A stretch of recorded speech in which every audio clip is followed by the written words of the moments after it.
আওয়াজ তুলে পড়ুন, free free Al Aqsa, free free Al Aqsa, Palestine will be free from the river to the sea. Palestine will be free. Free free Al Aqsa. আল্লাহ আমার আল আকসার ভাইদেরকে মুক্ত করুক। মক্কা মদিনায় যে যেমনি আমরা নামাজ পড়ি, ওই পবিত্র মসজিদের পাশে যেন আমরা নামাজ পড়তে পারি। আল্লাহ তৌফিক দাও। আওয়াজ তুলে, হৃদয় থেকে আওয়াজ তুলে পড়ুন আমিন। আমরা এক উম্মাহ, এক উৎস থেকে এসেছি। আমরা এক দেহ। আমরা কি? এক দেহ এক প্রাণ। আওয়াজ করে বলুন, এক দেহ এক প্রাণ। তাহলে আমরা এক উম্মাহ, এক উৎস, এক দেহ এক প্রাণ। এবার বিশ্বনবী বলেন, তোমাদের মধ্যে সম্পর্কটা কেমন হবে জানো নাকি?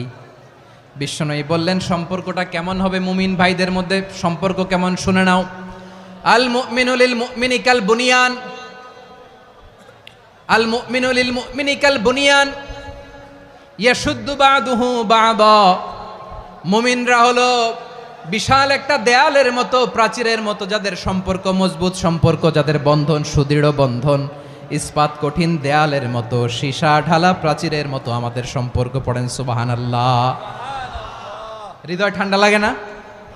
আমি বলতে যেই তো আমার কলিজা ঠান্ডা হয়ে যাচ্ছে। আমরা যে ভাই ভাই, আমাদের সম্পর্কটা কেমন? বিষ্ণু বলেন, তোমাদের সম্পর্ক বড্ড মজবুত সম্পর্ক, তোমাদের বন্ধন বড় সুদৃঢ় বন্ধন, এটা ইস্পাত কঠিন দেয়ালের মতো, সীসা ঢালা প্রাচীরের মতো, সীসা ঢালা প্রাচীরের মতো তোমাদের বন্ধন। একটা দেয়াল প্রাচীর যেমনি একটা part, one part strengthen the other part, তেমনি আমরা এক পার্ট আরেক পার্টকে হেল্প করি, সহযোগিতার হাত বাড়িয়ে দেই। বিশ্বনবী সবশেষ একটা উদাহরণ দিলেন। উদাহরণ কি দিলেন? ওয়াশাব্বাকা বাইনা আসাবিহি। আমার আঙ্গুলগুলো দেখতেছেন? এদিকে কয় আঙ্গুল? এদিকে কয় আঙ্গুল? মোট কয় আঙ্গুল? বিশ্বনবী বলেন, ওয়াশাব্বাকা বাইনা আসাবিহি।